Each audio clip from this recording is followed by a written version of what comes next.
అందరికీ అందరికీ ముందుగాల హ్యాపీ న్యూ ఇయర్. అందరికీ మటన్తో చెప్తున్నాను మీకు అందరికీ హ్యాపీ న్యూ ఇయర్ అని. నిన్న అయితే ఇంటికాడ లేను కదా, నిన్న షాప్కి వెళ్ళిపోయినా. నిన్నైతే ఏం చేసుకోలేదు నేను. అక్క వాళ్ళే వంట చేసి పెట్టుకుని మేము వచ్చేసరికి అయితే 12 అయింది. అక్క వాళ్ళ ఇంటికాడైతే పోయినాం మేము. అక్కడనే అక్క వంట ఇట్లా చేసి పెట్టింది, మేము అక్కడనే తిన్నాం. పొద్దున్న అయితే లేచి వచ్చినాం. ఈరోజు అయితే ఇంటికాడే ఉండిపోయినా. మటన్ అయితే ఈరోజు వండుతున్నా.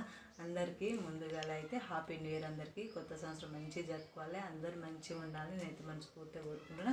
అందులో నేను కూడా ఉండాలని నేనైతే మనస్ఫూర్తిగా. ఓకేనా ఫ్రెండ్స్, మరి ఉంటాను, బాయ్. ఇగో మమ్మీ మమ్మీ నువ్వు హ్యాపీ న్యూ ఇయర్ అని చెప్పు. మాకు కూడా హ్యాపీ న్యూ ఇయర్ అని చెప్పు మమ్మీ. హ్యాపీ న్యూ ఇయర్ అందరికీ హ్యాపీ న్యూ ఇయర్. నా కోడలు, మా అన్న కూతురు నేను అని చెప్పు. హ్యాపీ న్యూ ఇయర్ అందరికీ. Happy new year. Happy new year. కీటుగా మాట్లాడుతుంది బంగారు తల్లి.